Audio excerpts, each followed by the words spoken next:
Bismillahirrahmanirrahim. Assalamualaikum warahmatullahi wabarakatuh.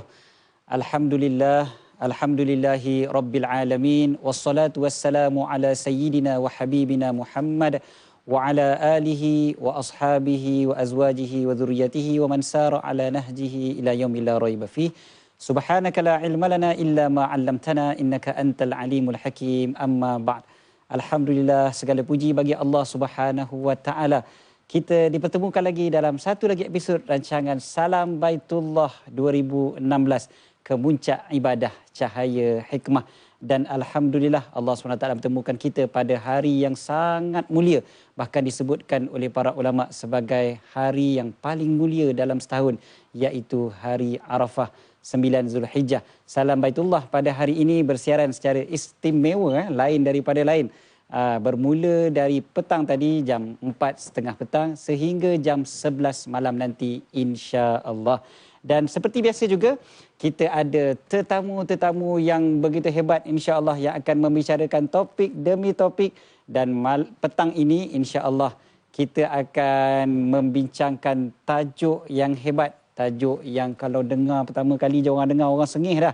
Berjudul Cinta Jabal Rahmah. Dan saya juga tidak keseorangan mengacarakan Salam Baitullah pada petang ini.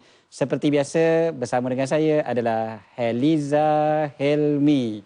Apa khabar, Heliza? Alhamdulillah sihat, Ustaz. Nampak Ija tidak bersendirian juga kat situ. Biasa seorang-seorang aja duduk. Hari ini ada teman pula.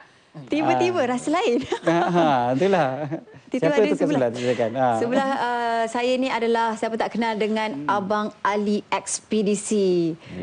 Kalau buka je suara tu memang daripada jauh orang boleh datang kerana terpukaunya, Masya Allah, suara Abang Ali Ekspedisi. Siapa tak kenal, Ustaz? Abang Ali petang ni, saya nampak orang agak keliru sikit sebab tadi waktu dia sampai, makeup artis pun tanya, "Ya Ustaz?" Masya-Allah. Masya-Allah, amin. Amin ya Allah. Abang Ali sihat, Ali? Baru nak start, Ustaz. Baru nak start. Alhamdulillah. Tapi sihat, Abang Ali, ya? Alhamdulillah. Alhamdulillah. Okey. Dan untuk membicarakan tajuk kita pada petang ini, Cinta Jabal Rahmah, kita ada dua tetamu istimewa.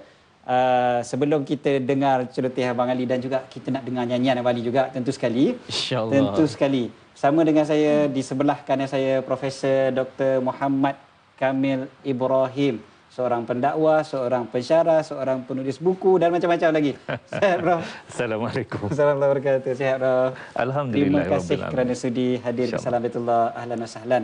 Dan yang di hujung sana, Fadilatul Ustazah Asni Abu Mansur, pengarah urusan Madrasah Hafizah Tamam. Tamam, Ustazah? Tamam. Tamam, insyaAllah. Terima kasih kerana bersama kita pada petang ni. Sihat, Ustazah? Anak-anak sihat? Alhamdulillah. Alhamdulillah. Syukur pada Allah SWT. Cuma jangan lupa sambil-sambil kita menyaksikan rancangan Salam Baitullah pada petang ini, sambil-sambil tu selalulah berdoa kerana pada hari Arafah mudah-mudahan doa kita dimakbulkan oleh Allah Subhanahu wa taala. Okey, bila kita bicarakan tentang Jabal Rahmah. Jabal Rahmah ni sebuah bukit yang terletak di Arafah, dan Arafah memang kita tahu sekarang inilah menjadi tumpuan, hari ini menjadi tumpuan jemaah haji. Masya-Allah. Dan di Jabal Rahmah ataupun di bawah Jabal Rahmah itulah Nabi SAW berkhutbah dengan khutbah baginda yang terkenal, khutbatul wida', khutbah perpisahan Nabi SAW. Di padang Arafah jugalah sekarang ini jemaah kita duduk di sana membuktikan kecintaan dan kehambaan kepada Allah, kecintaan kepada Rasul SAW. Dan Nabi SAW sendiri sebut, Al-Hajju Arafah, haji tidak akan sempurna tanpa Arafah, tanpa penghambaan diri kepada Allah di padang Arafah. Dan biasa kita tengok, kita lihat juga haji itu sendiri adalah lambang perubahan seseorang. Sepatutnya begitulah. Kan? Dan bagaimana Prof sendiri lihat haji sebagai faktor perubahan yang utama, yang besar pada diri seseorang? Silakan, Prof. Assalamualaikum warahmatullahi wabarakatuh. Yang sebenarnya kita melihat haji ini dalam konteks rukun Islam. Kita ada mengucap 2 kalimah syahadah. Ini setiap sepanjang masa. Yang keduanya solat 5 waktu setiap hari. Kemudian puasa sebulan di bulan Ramadan. Sebulan. Yang ketiga, yang keempatnya zakat. Zakat setahun sekali. Dan yang akhir sekali haji. Sekali seumur hidup bagi mereka yang mampu. Jadi yang sebenarnya bila kita sebut sekali, ramai orang takut nak melaksanakan ibadat haji ni. Dan mereka memikirkan bahawa ada yang berkata mereka belum sedia, mereka belum sampai seru. Sedangkan perkara ini telah termaktub sejak azali lagi lah, maksudnya perintah untuk menunaikan fardu haji ini. Dan bila kita kata kita nak pergi haji, maka secara automatik kita telah bersedia kepada suatu perubahan pada diri kita. Dan bagi saya lah, saya nak ringkaskan, bila kita pergi haji, kita kena berubah secara automatik. Kenapa? Sebab saya selalu berjumpa dengan jemaah dan soalan saya biasanya saya bertanya, apa yang kita harapkan daripada haji kita? Apa yang kita expect bila kita menunaikan fardu haji? Jawapan dia sekata, kita nak mendapatkan haji yang mabrur. Kerana apa? Haji yang mabrur tidak ada balasan melainkan syurga. Jadi soalan yang seterusnya yang perlu dijawab oleh jemaah ataupun kita yang akan pergi menunaikan fardu haji, bila kita tahu kita akan mendapatkan haji mabrur? Dan biasanya orang menjawab apabila kembali ada perubahan. Dan saya selalu nyatakan bahawa kita mungkin berubah setahun, 2 tahun. Kemudian selepas beberapa tahun, kerana ada beberapa masalah atau beberapa isu, kita kembali kepada asal. Apakah kita masih lagi dikira haji mabrur? Ini persoalannya. Haji mabrur ini anugerah Allah, terpulanglah pada Allah. Tetapi mengikut aturannya, kita hanya tahu kita mendapat haji mabrur apabila kita meninggal. Bila kita masuk syurga. Bila kita meninggal saja, kita masuk di alam kubur, ya Allah, kubur aku luas. Tentulah orang yang mendapat haji mabrur yang ditawarkan, dianugerahkan syurga, mesti dilayan sebagai seorang VIP. Bila dibangkitkan di padang mahsyar, saya fikir tak payah dihisap. Terus masuk syurga tanpa dihisap. Bermakna mereka yang mendapat haji mabrur, mereka yang mahu haji mabrur, perlu mempertahankan sifat-sifat sebagai ahli syurga, sampai ke mati. Mudah-mudahan. Okey, Prof. Dia kena berubah lah. Kena berubah. Dan perubahan itulah yang kita akan bincangkan insya-Allah. Sepanjang 2 jam kita bersiaran ini insya-Allah. Ustazah sendiri, dari kacamata Ustazah, tak pakai kacamata, dari mata Ustazah sendiri, silakan. Haji ni dia perintah Allah. Artinya setiap orang tu memang Allah bagi satu perintah yang perlu kita raikan. Macam Prof cakap tadi, Ramadan, kita mengucap, kita solat, dan haji ini satu perkara yang kita buat total action. Sehabis boleh, sehabis daya, keluarkan wang, harta, tenaga, khidmat, kudrat, habis keluar semua. Jadi artinya ada sesuatu yang Allah inginkan. Kalau kita nampak di Arafah sekarang ni, Masya Allah, orang sedang berpakaian putih. Masya Allah. Ini adalah gambaran mahsyar untuk kita. Gambaran mahsyar. Jadi kita perlu berubah sekarang sebelum kita berkumpul di padang mahsyar nanti. Dan terima kasih Ustazah, dan kita akan ulas lagi insya-Allah, dan kita akan sambung lagi isu yang kita sedang hangat perkatakan ini insya-Allah. Kita ada sahabat di Masjid Tuanku Mizan Zainal Abidin, Ustaz Sufian. Apa khabar Ustaz? Ustaz Sufian ni junior saya di sekolah dulu. Silakan Ustaz Sufian. Baik, Alhamdulillah, terima kasih diucapkan kepada Ustaz Said Abdul Kadir Al-Jufri yang bersiaran langsung di Angkasa Puri. Ustaz, doakan kita semua masuk syurga Ustaz, insya-Allah, amin. Baik, kembali bersama saya muslimin dan muslimat, tuan-tuan dan puan-puan, bersama saya Sufian Amrin langsung dari Masjid Tuanku Mizan Zainal Abidin Putrajaya, dan saat ini sedang berlangsung majlis doa, zikir dan munajat di Masjid Tuanku Mizan Zainal Abidin yang dipimpin oleh Al-Fadhil Ustaz Hamdan Muhammad, imam di Masjid Tuanku Mizan Zainal Abidin. Dan untuk bicara lebih lanjut, program sepanjang hari, program Semarak Arafah yang dibawakan di Masjid Tuanku Mizan Zainal Abidin ini, bersama saya saat ini iaitu Timbalan Imam Besar Masjid Tuanku Mizan Zainal Abidin Al-Fadhil Ustaz Haji Ihsan Muhammad Husni bersama saya. Assalamualaikum Ustaz. Waalaikumsalam warahmatullahi wabarakatuh. Masya-Allah Ustaz, di belakang kita ramai ribuan jemaah muslimin muslimat seisi keluarga semua berkumpul Ustaz hari ini. Terharu saya hari ini. Alhamdulillah. Dengan kabarnya mula-mula rancangannya untuk program berpuasa, berbuka puasa sahaja, tapi akhirnya program menjadi Semarak Arafah. Memang kita buat iftar untuk puasa Arafah. Tetapi alhamdulillah dalam jangka waktu yang singkat ini, alhamdulillah kita dicetuskan oleh sahabat kita di pentadbiran Masjid Tuanku Mizan Zainal Abidin untuk kita isikan sepenuhnya daripada pagi tadi qiyamul lailnya sehinggalah insya-Allah hingga iftar nanti. Masya Allah, dan akan disusuli pula dengan takbir untuk Aidil Adha Ustaz. Baik Ustaz, mungkin boleh kongsikan sikit kalau saat ini ramai yang subhanallah menangis bermunajat yang dipimpin oleh Ustaz Imam Hamdan di hadapan, dan mungkin Ustaz boleh kongsikan sikit bagaimana agaknya perjalanan program Semarak Arafah kita di Masjid Tuanku Mizan Zainal Abidin hari ini. Ya, alhamdulillahirabbil alamin. Salatan wassalamu ala Rasulillah. Terima kasih kepada pian, sidang penonton sekalian, dan tidak ketinggalan juga kepada para jemaah yang hadir pada petang ini. Dan bukan petang ini je pian, kita bermula daripada jam 4 suku pagi tadi qiyam. Rupa-rupanya bila saya risik-risik, bukan 4 suku dia orang datang, mereka bermalam di sini daripada pukul 1 pagi lagi, beriktikaf di Masjid Tuanku Mizan. Alhamdulillah, subhanallah. Selepas sahaja daripada qiyamul lail yang dipimpin oleh Ustaz Tarmizi Abdul Rahman, kemudian kita ada kuliah subuh oleh Ustaz Zamri Zainal Abidin yang menceritakan tentang maqasid Arafah. Alhamdulillah, lepas tu kita tunaikan solat duha beramai-ramai, dan alhamdulillah mereka ini tetap istiqamah daripada qiyam tak balik. Kemudian kita teruskan dengan dunia ngaji 1 jam bersama Al-Quran. Masya Allah, lebih daripada 3,000 yang hadir tadi. Saya pun terharu sangat. Dan seterusnya sambutan itu daripada para jemaah bukan sahaja di sekitar Putrajaya, Bangi, Kajang, Dengkil, malah ada yang turun daripada Pulau Pinang. Saya tak sangka. Dari Johor ada juga tadi. Ada juga. Alhamdulillah.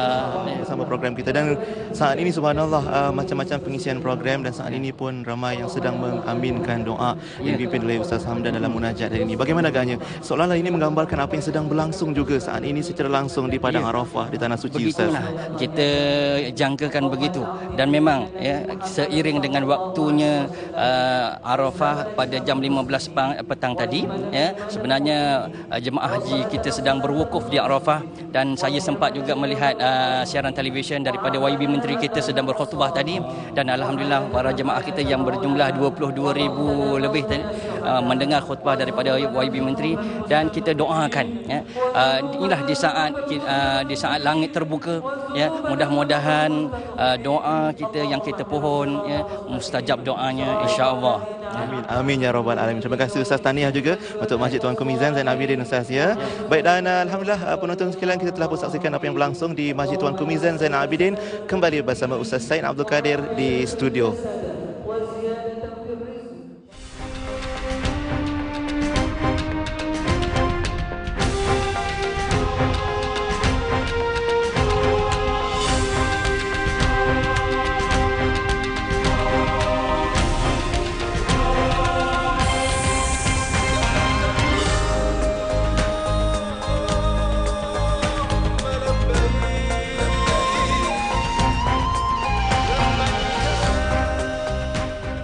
Masya Allah, tersentuhnya kami semua melihat mereka yang sekarang ni bersungguh-sungguh berdoa, sampai ada tetamu kita yang di sini pun dah menitiskan air mata sebab kita rasa ya.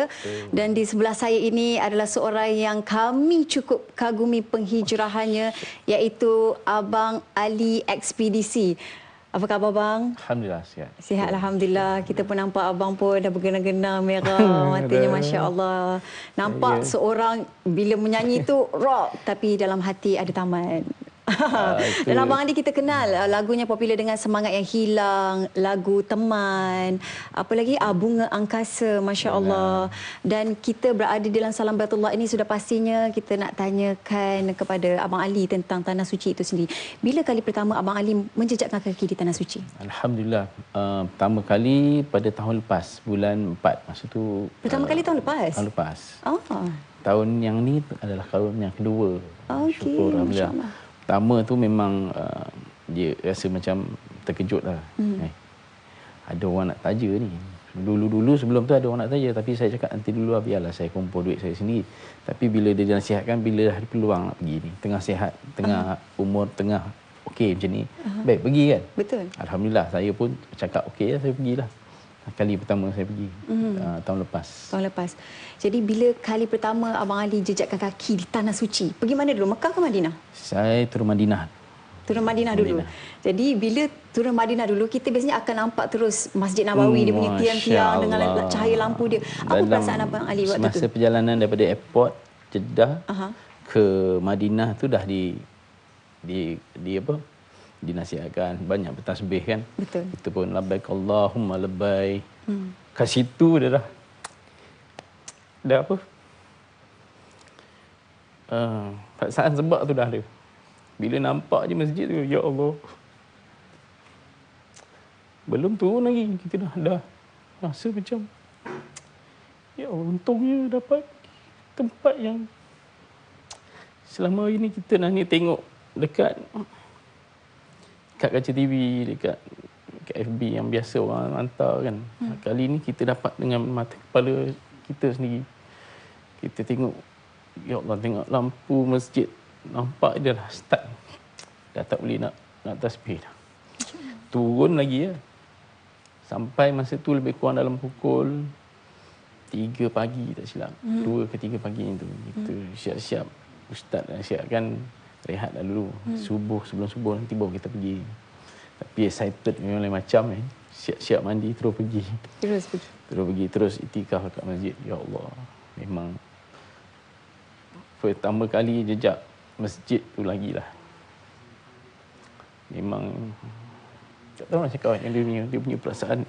Sebab Nabi dekat dengan kita waktu tu. Benar. Lepas tu dia punya aura tu rasa macam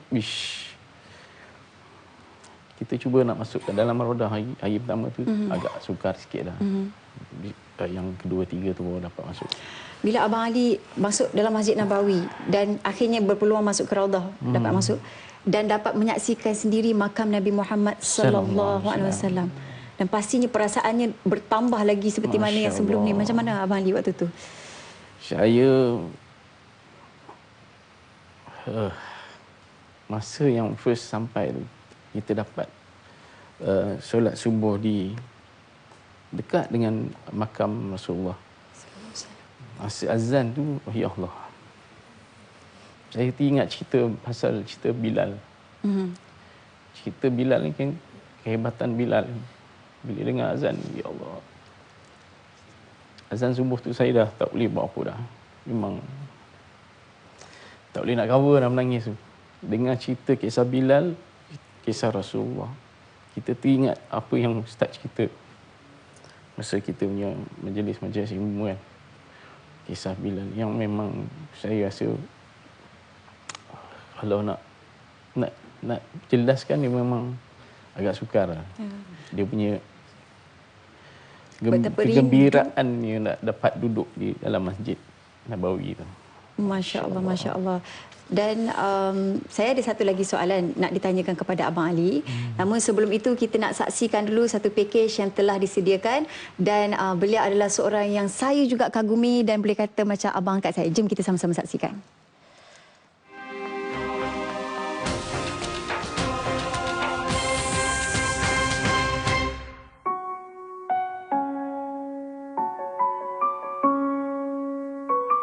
Assalamualaikum. Detik permulaan perubahan saya rasa apabila saya menjejakkan kaki saya di bumi Gaza.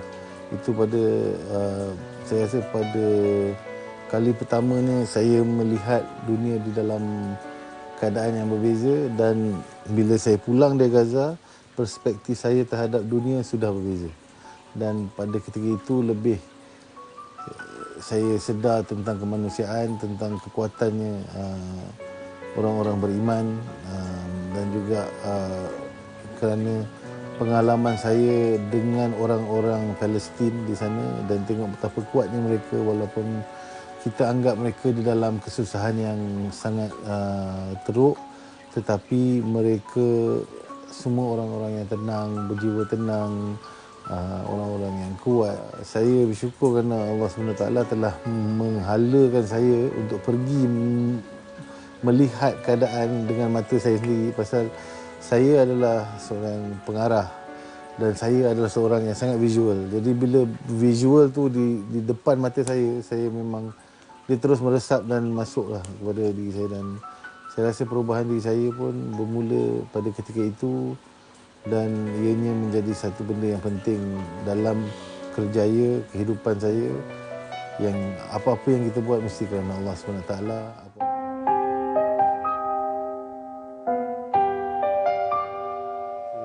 Kita dah pernah melancung ke satu dunia, tapi bila sampai ke Tanah Suci rasanya macam inilah tempat yang patut aku mula-mula pergi dulu. Dan kita dah rasa betapa tempat itu bila kita sampai satu ketenangan yang luar biasa mengalami jiwa kita, satu yang kita rasa macam dekat sangat dengan Allah SWT, dekat sangat dengan Nabi Muhammad sallallahu alaihi wasallam. Kita rasa di sana tak ada fikir benda-benda dunia sangat tau.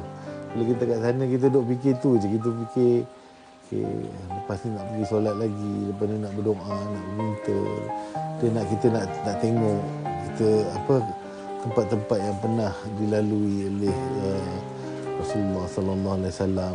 So itu saya rasa kehebatan dia adalah bila kita sampai ke tempat yang macam tu, dia macam memberi kita satu keterangan yang mengingatkan kita supaya kita boleh menjadi tenang sebegitu jika kita dekat dengan Allah SWT.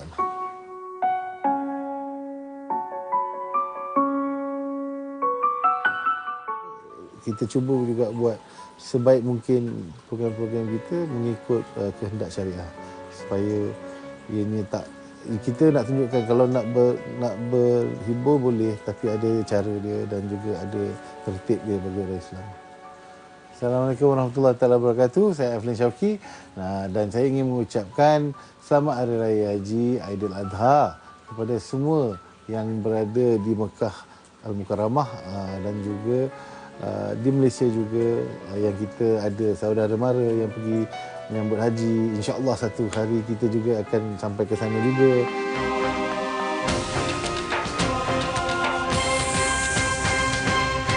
Itu dia Abang Aflin Syauqi, seorang yang sangat terkemuka dan tersohor dalam negara kita. Namun Masya Allah juga merupakan seorang yang sentiasa memikirkan apa yang boleh kita bantu untuk masyarakat yang lain. Sebab itu bila kita lihat cerita Gaza, cerita Syria, Abang Aflin tak henti-henti untuk discuss apa lagi kita boleh bantu untuk mereka, Masya Allah. Dan penghijrahan Abang Ali sangat mengagumkan dan memberi inspirasi kepada kami. Baik. Abang Ali, saya nak bertanya, ada satu ketika pada tahun ini juga, kami di dalam satu grup menerima satu WhatsApp daripada Abang Ali mengatakan Abang Ali minta maaf dan minta doa kerana Abang Ali nak mengerjakan ibadah, nak pergi ke Tanah Suci. Sehingga Abang Ali minta izin untuk left group. Biasanya kalau kita tengok masyarakat kita sendiri, macam saya sendiri pun, handphone pun tak berenggang. Ini pun handphone dekat dengan kita. Tapi Abang Ali boleh minta untuk left group supaya... Ya Allah. Kenapa tu Abang Ali buat tindakan seperti itu? Satunya saya ni orang yang lemah. Saya nak, kalau boleh saya nak benda tu fokus pada ibadat. Satu lagi, saya rasa memang kalau grup ni dia punya apa, aktiviti tu memang terlalu aktif sampai ke subuh tapi saya rasa ada lebih baik saya minta izin tu dengan cara baiklah. Minta izin nak left group, sebab takut nanti kalau kita keluar je takut ada yang kecil hati kan. Betul. Jadi kita bagi tahu sebab kita apa. ada adab lah kan. Kita dah masuk, kita minta izin keluar. Kena adab lah. Jadi saya rasa perlu, kalau siapa-siapa pun nak buat macam tu kena ada sebab lah. Jadi saya punya sebab tu munasabah lah, sebab saya nak fokus pada ibadat, insya-Allah. Nanti masuk WhatsApp dan sebagainya nanti terganggu pula fokus kita. Okey, bila Abang Ali dah balik daripada Tanah Suci, apa perkara pertama yang Abang Ali nak ubah dalam kehidupan Abang Ali sendiri? Masya-Allah. Banyak lah. Perkara pertama sekali saya fikir risau tentang keadaan sekarang ni, kawan-kawan saya, sahabat-sahabat yang rapat dengan saya dan diri saya sendirilah.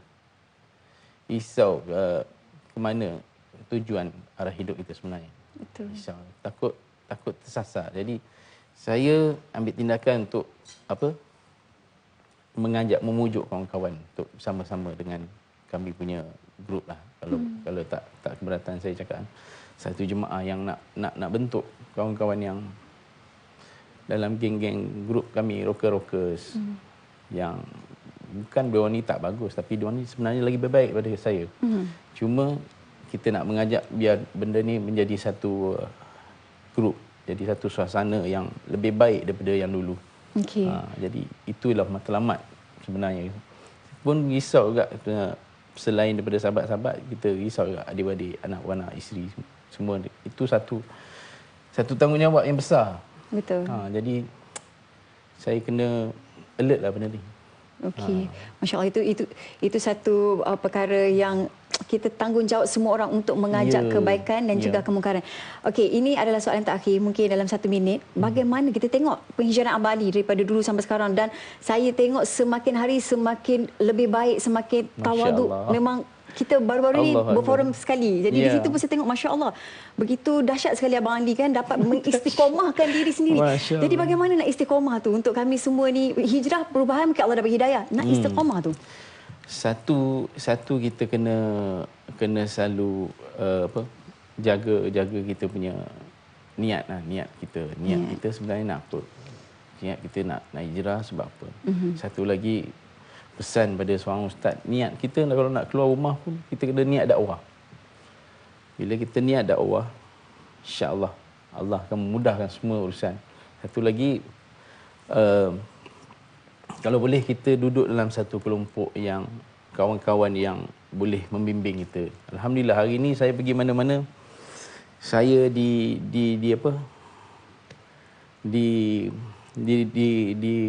macam mana cakap? Entertain.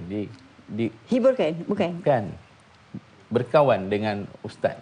Mana-mana saya pergi ada je ustaz yang nak maksudnya nak menemani saya. Masya-Allah. Jadi benda ni satu benda kata yang boleh menyebabkan saya jadi satu istiqomah. Kalau saya rasa kalau saya pergi seorang, iman saya memang tak kuat. Masya-Allah. Itu maknanya mungkin akan kona kiri, kona kanan. Jadi bila dengan ustaz ni, insya-Allah selamat. Itu dan saya rasa suasana tu yang penting lah. Suasananya sendiri, masya-Allah, itu menandakan Abang Ali ni orang yang baik kerana dikelilingi orang-orang yang baik, insya-Allah. Jadi apa yang saya boleh dapat untuk kita istiqamah itu sendiri, datangnya bermula dari niat.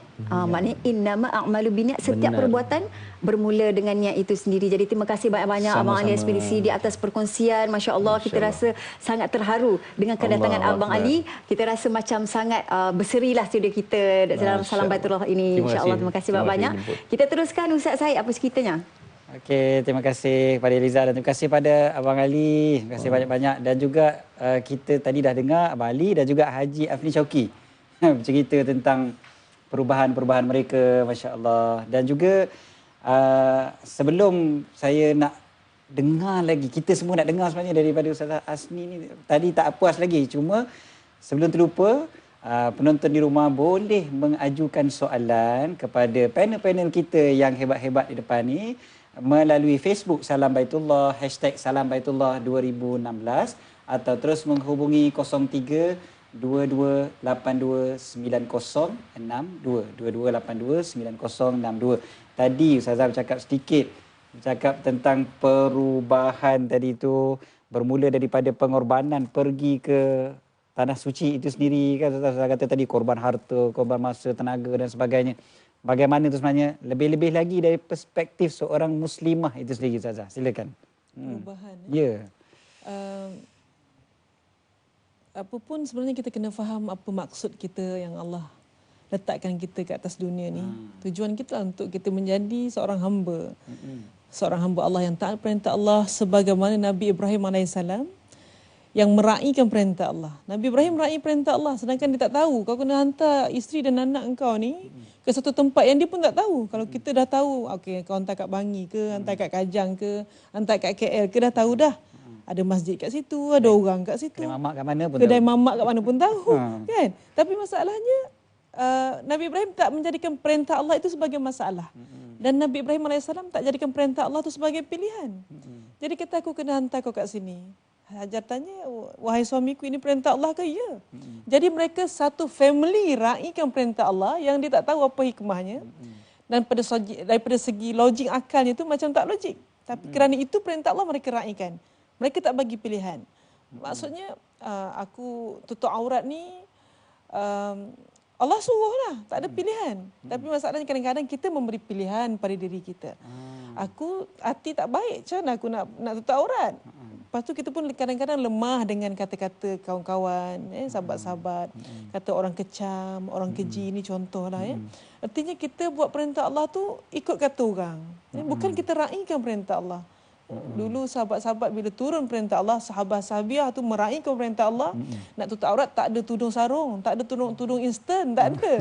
Dia ambil cadar-cadar ke, langsir-langsir buat balut janji tutup sebab meraihkan perintah Allah. Dan mereka tak memberi pilihan pada perintah Allah Subhanahu Wa Taala. Maknanya buat je betul-betul sebab tiada pilihan pada perintah Allah Taala. Waktu tu instant telkong pun tak ada lagi, Eliza, tak ya. ada. Okey. Dan bila kita berada di sini dan kita tahu sahabat-sahabat kita berada di Arafah, kita tentu sekali rasa rindu pada tanah suci tersebut dan kita nak tahu sangat-sangat apa khabar mereka kat sana. Mari sama-sama kita saksikan khabar tanah suci. Saya ucapkan semua rakyat sempurna, Sabah khususnya Malaysia umumnya, ucapkan selamat Hari Raya Mak Zahir dan Batin. Harapan saya semua anak-anak dalam keadaan sihat walafiat amnya. Saya amat rindu pada keluarga. Semoga Allah memberkati segalanya dan akan datang untuk beribadat pergi tanah suci ini. Alhamdulillah saya sudah doakan dan sampaikan salam kalian semua. Semoga Allah memakburkan apa yang kawan-kawan dan keluarga kirim doa. Sangat terharu, ya Allah, syukur tak terhingga. Begitu lama saya menunggu, hampir 10 tahun menunggu untuk terpanggil ke sini. Alhamdulillah. Bila saya berada di sini terasa sangat terharu. Berapa ramai orang kaya yang sepatutnya dia berkemampuan datang ke sini tapi tak sampai kerana tidak sampai seru. Berapa kecilnya saya tapi terasa dihargai sangat-sangat bila berada di sini. Sangat teruja. Alhamdulillah, bersama lagi kita dalam rancangan Salam Baitullah 2016 dengan penaja utama kita sebentar tadi, Jus Hidayah Gold, raja segala herba yang dikeluarkan oleh Serai Mas Herbs Trading. Dan alhamdulillah kita masih lagi dalam perbicaraan kita, bicara tentang cinta Jabal Rahmah. Ada orang kata, Ustaz, ingat kau nak cerita cinta aweks dengan balaks-balaks ke Ustaz? Kan namanya? Ingat naik cerita Jabal Rahmah ni nak cerita tentang ya Allah bagilah aku kahwin cepat dan sebagainya. Ya itulah yang ramai orang rasa. Sekali Ustaz cerita tentang perubahan pula. Apa hal ni? Jadi sebenarnya ginilah. Bila kita ingat tentang Jabal Rahmah ataupun Gunung Rahmah ataupun gunung-gunung yang berada di Arafah itu, memang gunung itu adalah gunung yang menjadi saksi kepada cinta Rasulullah SAW kepada Allah Ta'ala. Cinta para sahabat kepada Nabi SAW. Dan inilah yang kita nak suburkan dalam jiwa kita supaya kita boleh berubah insya-Allah. Dan memang kalau kita perhatikan Gunung Rahmah ataupun Jabal Rahmah itu, Bukit Rahmah itu bukanlah semata-mata satu-satunya tempat untuk doa mendapat kekasih ataupun jodoh dan sebagainya. Nak doa tu bukan kata dekat Bukit Rahmah, dekat Bukit Keramah pun boleh, Bukit Keramat kan, boleh je insya-Allah. Okey, Prof, kita bicarakan tentang perubahan dan bila kita cerita tentang Arafah ini, kalau kita perhatikan dalam Al-Quran surah Al-Baqarah ayat 198, bila Allah Taala ceritakan tentang Arafah, Allah Taala ceritakan tentang faiza afattum min Arafat apabila kalian dah selesai berwukuf dekat Arafah itu, fadhkurullaha indal masy'aril haram, maka ingatlah Allah, sebutlah nama Allah di tempat-tempat yang suci itu, kan, dekat sanalah. Wadhkuruhu kama hadakum, ingatlah Allah, sebutlah nama Allah, ingat Allah seperti mana yang Allah telah beri petunjuk pada kalian. Wa in kuntum min qablihi laminadh-dhallin, walaupun kalian sebelumnya di kalangan orang yang sesat. Maknanya Allah Ta'ala ceritakan tentang Arafah merupakan satu point untuk perubahan. Selepas kalian bergerak dari Arafah itu, kalian telah berubah. Walaupun kalian sebelumnya di kalangan orang yang sesat, kalian dah boleh ingat Allah, kalian dah boleh sebut nama Allah Ta'ala. Soalannya pada Prof, sebagai seorang yang lama bermukim di Tanah Suci di sana, mengapa Arafah, Prof? Masya Allah, subhanallah. Dari sudut kefahaman saya lah, Arafah ini merupakan salah satu tata cara, perintah untuk kita menunaikan fardu haji. Dia punya prosedur. Tetapi secara tersiratnya, ibadat haji dan Arafah itu sendiri menggambarkan sifat Maha Pengasih, Maha Penyayang, dan Allah itu sebagai penerima taubat. Bayangkan ya, kita dalam keadaan yang kita katalah dalam keadaan yang banyak dosa, dalam keadaan yang kita tidak mengikut perintah Allah.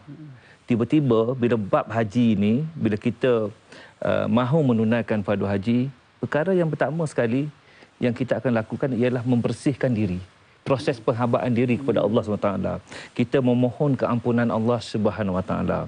Dan Allah ulang 2-3 kali ya, semasa di Arafah, sebelum beredar dan selepas wukuf di sana. Allah perintahkan kita supaya mengingati dia. Dan kemudian ayat seterusnya menceritakan bahawa selepas selesai menunaikan ibadat haji, teruslah mengingati Allah. Dan bayangkanlah bagaimana janji-janji Allah, iaitu apabila kita sudah selesai menunaikan ibadat haji tadi, bila kita pulang ke tanah air ataupun selesai, maka kita adalah sesuci bayi. Allah. Bayangkan dari sudut tersebut, sifat Maha Pengampun, Maha Pengasih, Maha Penyayang yang Allah bagi kepada kita ini, janganlah kita persiakan. Sebab itu, bila kita sebut perubahan selepas kita menunaikan fardu haji, saya sendirilah saya melihat beberapa persoalan yang perlu dipikirkan oleh khalayak. Pertamanya, setiap tahun hampir 200,000 orang menunaikan umrah. Dulu sebelum kota ni 30,000, sekarang ni mungkin dalam 22,000. Jadi jumlahnya begitu ramai. Tapi kalau kita pergi ke masjid, solat subuh lah terutamanya, 1 saf, setengah saf, 2 saf pun okey lah. Saya bertanya, mana Tok Haji ni? Mana mereka yang telah diampunkan oleh Allah SWT? Bayangkanlah, saya duduk di Madinah, saya menyaksikan jemaah kita menunaikan ziarah di sana ataupun menunaikan fardu haji. Wanita-wanita, terutamanya Ustazah bercerita tadi tentang aurat. Bila pergi ke Masjid Nabawi, semuanya bertutup, cantik. Bila pergi tawaf, dalam keadaan yang cantik, sempurna.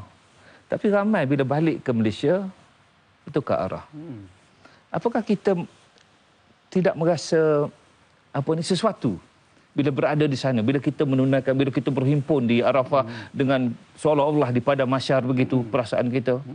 Dan kita mahu kembali kepada sebelum kita menunaikan fardu haji. Okey, Prof, kita pause dulu di situ sebab kita nak dengar lagi daripada Prof mengapa. Okay. Mengapa di Arafah tu masya-Allah betul-betul jadi hamba Allah. Tapi bila balik macam yalah, Arafah dah tak ada. Arafah dah tak ada, kehambaan itu pun kurang. Kerana kita ada pemanggil di talian yang dah lama menanti di talian. Silakan. Assalamualaikum. Waalaikumsalam warahmatullahi. Ya, siapa? Saya Muhammad Fayyad daripada Batu 14 Kajang. Batu 14 Kajang, Muhammad Fayyad. Silakan. Ya, saya nak tanya, apakah yang biasanya para jemaah lakukan di Jabal Rahmah ketika menunaikan haji ataupun umrah yang dikirakan sebagai bid'ah? Maknanya tidak lakukan Jabal Rahmah ni. Okey, terima InsyaAllah. kasih. Baik. Terima kasih. Soalan tu soalan melibatkan hukum tu, Prof. Itu yang susah. Jadi Ustazah sebenarnya senang ceritanya, kalau mereka ni, saya cuba jawab sedikit bila mereka naik ke Jabal Rahmah, naik semata-mata tak ada masalah, naik bukit apa pun tak ada masalah sebenarnya. Cuma jangan beranggapan bahawasanya naik Jabal Rahmah itu termasuk dalam manasik haji ataupun salah satu daripada rukun-rukun haji itu kita kena naik Jabal Rahmah, kalau tak naik tak boleh, tak sah. Yang itu salah. Maknanya pemahaman yang salah. Sebenarnya Nabi SAW menyuruh supaya duduk di Arafah. Tak kira di mana pun, yang penting berada dalam sempadan Arafah. Tapi Ustaz, dia ada satu perkara yang lebih besar yang saya fikirlah, iaitu saya ada teman-teman yang belum berkahwin dan bila pergi ke sana, dia berdoa di Jabal Rahmah dan balik beberapa ketika kemudian dia bertemu jodoh. Allah. Jadi dan yang menjadi bahayanya, ini saya dengar sendiri, yang mereka mengatakan, dia kata, berdoalah engkau dekat Jabal Rahmah, memang dapat jodoh. Jadi Masya Allah, subhanallah, perkara itu yang saya takut. Betul. Yang sebenarnya keseluruhan kawasan Arafah itu, dia tidak hanya terhenti pada Bukit Rahmah itu semata-mata. Okey, bila kita bicarakan tadi tentang perubahan, mungkin Ustazah boleh intro sedikit pada kita sebelum kita pass pada Liza yang dah lama tunggu kat situ tu. Ustazah mungkin boleh intro sedikit tentang bagaimana sebenarnya yang sepatutnya seseorang tu bila nak berubah tu, lagu mana tu Ustazah? Okay. Nak lagu mana Liza? Okey. Perubahan ni kalau kita lihat dia adalah hidayah Allah Subhanahu Wa Taala, dan hidayah ni siapa-siapa tak boleh bagi. Orang yang dakwah pun, tunggu lumus dakwah pun tak boleh rasa orang tu akan dapat hidayah sebab dia. Sebab hidayah ni Allah punya. Cuma kalau kita nak berubah dan dapat hidayah tu sebab kita doa, Rabbana la tuzigh qulubana ba'da idh hadaitana wa hab lana min ladunka Rabbana la tuzigh qulubana ba'da idh hadaitana. Wahai Allah, jangan kau bolak-balikkan lagi hati kami setelah kau bagi kami hidayah. Kalau kita lihat Sayyidina Umar radhiyallahu an, setelah dapat hidayah, dia genggam hidayah tu, masya-Allah. Sehingga dia menjadi orang yang menyebarkan hidayah. Orang yang membantu menjadi asbab untuk bagi orang lain dapat hidayah. Patut tadi ahli ekspedisi sebut tadi, kalau nak keluar rumahnya niat nak berdakwah. Hanya itu dah salah satu cara untuk dia kekal dengan hidayah yang beliau telah perolehi itu. Alhamdulillah. Eliza sendiri ada Facebook yang nak dibaca, silakan. Banyak soalan yang pasal jodoh tu pun ada banyak juga. Jodoh, Lama pun ada juga. Dah terjawab dah tu, insyaAllah. Dah terjawab insyaAllah. Cuma saya sikitlah suka apa yang Prof Kamil katakan, bila kita dah dapat titik perubahan itu, kena pertahankan sehingga nyawa kita yang terakhir. Dan ia adalah tanggungjawab diri kita. Kerana it only takes one person to change your life and it's you. Orang putih pula. Ya, okey, tak apa, kita baca Facebook pagi ni, pagi pula petang ni. Dari Abdullah Abu Wais katanya, kalau ditanya, apakah aku ada keinginan untuk melancong di tempat yang terkenal di dunia? Sudah pasti aku ada keinginan untuk menjejak kakiku di Baitullah dan menjadi tetamu Allah suatu hari nanti. Itulah travel atau musafir yang sungguh bermakna. Alhamdulillah dan syabas, tahniah diucapkan kepada Brother Ali Ekspedisi dan juga Abang Aflin di atas perkongsian yang bermakna. Semoga lebih ramai yang mempunyai hasrat seperti mereka. Salam Aidil Adha buat semua umat Islam seluruh dunia dan buat moderator sekali dan juga ahli panel. Salam Baitullah serta panel yang dijemput. Indah pengorbanan yang semata-mata kerana Allah. Ada sebenarnya satu soalan mungkin boleh dijawab nanti. Soalannya sikit saja daripada Rosli Mat Yusof. Dia kata, bagaimana untuk kita meningkatkan atau paling kurang mempertahankan istiqamah itu? Tapi belum jawab sekarang, kejap lagi, kerana sekarang kita nak saksikan bingkisan dari Bumi Suci Jabal Rahmah dan juga Masjid Ubudiyah.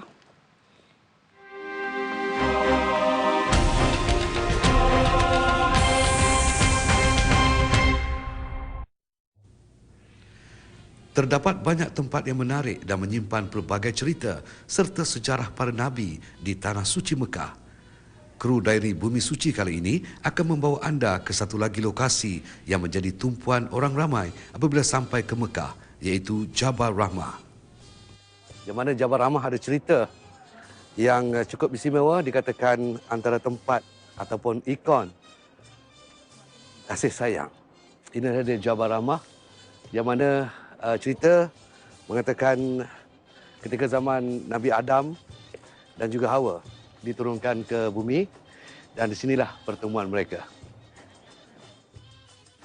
Jabal Rahmah terletak di tepi Padang Arafah yang merupakan daerah di pinggiran timur Mekah. Mendaki Jabal Rahmah ini tidaklah terlalu tinggi, iaitu sekitar 70 meter.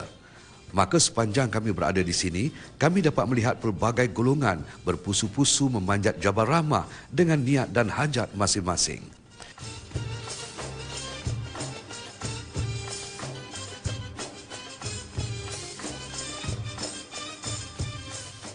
Okey, sekarang ini saya berada di puncak Jabal Rahmah yang mana di belakang saya ini kalau anda dapat lihat, iaitu tugu yang dibina sebagai tanda titik pertemuan antara Nabi Adam dan juga Hawa. Pertemuan kembali Nabi Adam dan Hawa setelah diturunkan ke bumi secara berasingan dengan jarak yang agak jauh antara satu sama lain, masing-masing terpisah di antara hujung dunia dan akhirnya bertemu di satu puncak, dan di sinilah kasih dan cinta mereka bertaut kembali. Okey, dan apa yang menarik sepanjang pendakian saya ke Jabal Rahmah ini, yang mana di puncak ini kita dapat melihat di bahagian bawahnya iaitu kawasan Padang Arafah. Di sinilah para jemaah haji akan berkumpul di Arafah nanti. Jadi Jabal Rahmah dan Arafah memang berada sangat berdekatan. Di bawah sana adalah Arafah.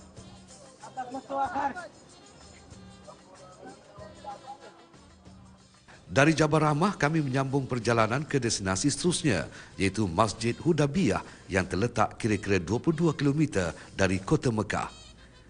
Inilah masjid bersejarah yang hanya tinggal sebahagian dinding daripada susunan batu-batu gunung. Masjid yang sudah berusia ini menyimpan sejarah di mana Nabi Muhammad SAW mengadakan perjanjian antara kaum muslimin dan kaum musyrikin Mekah. Dalam masjid inilah para sahabat melakukan sumpah setia atau berbaiat kepada Rasulullah, yang juga dikenali Baiat Al-Ridwan. Perjanjian Hudabiyah yang berlaku di sini mendatangkan kemenangan kepada pihak Rasulullah apabila syarat-syarat perjanjian tersebut dilanggar oleh pihak Quraisy. Dan selepas itu, umat Islam bebas memasuki kota Mekah tanpa sebarang sekatan dan boleh melakukan umrah pada bila-bila masa, selain dakwah Islam dapat berkembang ke seluruh pelosok tanah Arab tanpa sebarang halangan. Didi Sumardi Muhammad bersama juru kamera Sahuri Patlilah untuk Dari Bumi Suci, Salam Baitullah. Seramai 75 calon jemaah haji warga emas dipilih untuk berpeluang menyertai program Warga Emas Masyair yang dilaksanakan Lembaga Tabung Haji. Program Warga Emas Masyair memberi keutamaan kepada warga emas yang menghadapi masalah kesihatan selain cacat fizikal untuk diberikan perkhidmatan secara peribadi sepanjang tempoh masyair. Pengarah Operasi Bimbingan Tengku Aziz Raja Abdullah berkata, proses temuduga dibuat bagi membolehkan Lembaga Tabung Haji mengenal pasti calon yang benar-benar layak. Antara lain, mereka yang dipilih perlu berusia 70 tahun ke atas. Jelasnya, tempoh masyair melibatkan pergerakan yang banyak di Arafah, Muzdalifah dan juga di Mina. Justru bantuan khusus yang diberikan kepada jemaah warga emas terpilih ini akan dapat membantu mereka memberikan tumpuan terhadap ibadah haji. Jadi saya rasa program ini sangat-sangat membantu bagi warga emas ataupun mereka yang kurang daya upaya dia, dari segi ingatan, dari segi fizikal dia untuk melaksanakan ibadah haji.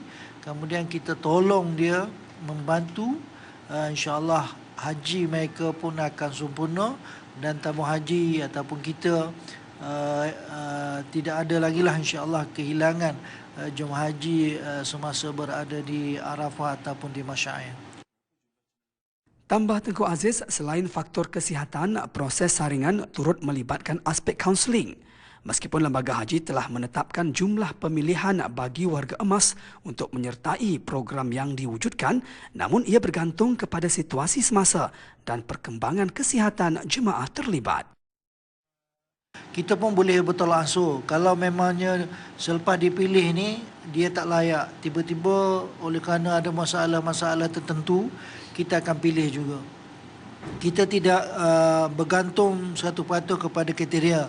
Sebab pernah satu ketika dulu dia muda 40 lebih, tapi oleh kerana dia ni buta, kemudian pendengaran dia pun tak dengar, tapi kita ambil juga sebagai warga emas, boleh membantu dia. Jadi kita tidak allergic sangat kepada peraturan. Artinya kalau selepas daripada kita interview ni ada lagi misalnya jemaah haji yang datang di saat-saat akhir, kapal-kapal akhir, dia memang layak, kita akan pilih juga. Bagi para jemaah warga emas yang tersenarai sebagai antara calon layak menyertai program ini, mereka beranggapan program yang diwujudkan dapat memberikan kelegaan kerana pergerakan mereka dibantu secara khusus dan bersifat peribadi ketika di Arafah, Muzdalifah dan juga di Mina. Kalau dapat macam ni, bangsa seronok lah. Yang tua yang duk fikir. Baguslah, makcik tak jalan tak berapa boleh. Bantu baguslah. Kira baguslah untuk yang mana yang lemah, yang tak kuat apa kan. Setakat ini seramai lebih 16,000 jemaah haji negara berada di Tanah Suci. Dari Mekah Al-Mukarramah, Nurdin Hamid bersama juru kamera Muhammad Khairul Anwar Muhammad Khalid dan Zulhelmi Zulkifli untuk Salam Baitullah. Alhamdulillah, bersama lagi kita dalam rancangan Salam Baitullah 2016, Kemuncak Ibadah Cahaya Hikmah dengan penaja utama kita Serai Mas Herbs Trading dengan jus Hidayah Gold Raja Segala Herba. Alhamdulillah, kita masih lagi dengan tajuk Cinta Jabal Rahmah, titik perubahan dalam diri kita. Tadi kita dengar sedikit penerangan Ustazah Asni Mansur tentang bila nak berubah tu, ialah kita kena berubah tu kerana Allah. Allah yang suruh kita berubah. Dan Ustazah tentu sekali banyak lagi tips-tips ataupun sebenarnya cara bagaimana sebenarnya nak berubah tu. Silakan Ustazah. Baik, kita terus kepada poin dia. Pertama sekali kita kena doa. Doa minta Allah kekalkan, tu yang doa kita baca selalu, Rabbana la tuzigh qulubana ba'da iz hadaitana, wa ya Allah, kau dah bagi hidayah, ya Allah, kau kekalkanlah hidayah. Jangan kau balak-balikkan lagi hati kami, ya Allah. Sebab manusia ni sifat dia bolak-balik, dan Allah tu pun memang membolak-balikkan hati manusia. Tu sebab orang dapat hidayah, dia jangan action. Gitu. Action ni jangan belagak. Alhamdulillah lah semenjak aku ni. Artinya bila dapat hidayah, doa. Ya Allah, kekalkanlah hidayah untuk aku, ya Allah. Dan kau bagilah hidayah apa yang aku dapat juga kepada sahabat-sahabat aku, ya Allah. Itu satu, doa. Yang kedua, untuk kekal dalam istiqomah dalam kebaikan, kita kena buat kerja baik. Buat kerja baik. Buat kerja baik. Macam Adi kata tadi, dakwah. Jangan orang kata ingat, ya aku tak jadi ustaz, macam aku tak jadi ustazah, macam mana aku nak ni. Nak buat kerja dakwah bukan perlu jadi ustaz atau ustazah. Artinya buat kerja baik ini adalah perintah Allah. Sebarkan kebaikan adalah perintah Allah. Kerana apa yang Nabi buat, itu yang kita kena buat. Jadi Nabi tak bagi tahu kau nak jadi baik, kau nak sebarkan kebaikan, kau kena jadi ustaz. Kau kena pergi Al-Azhar dulu. Tak.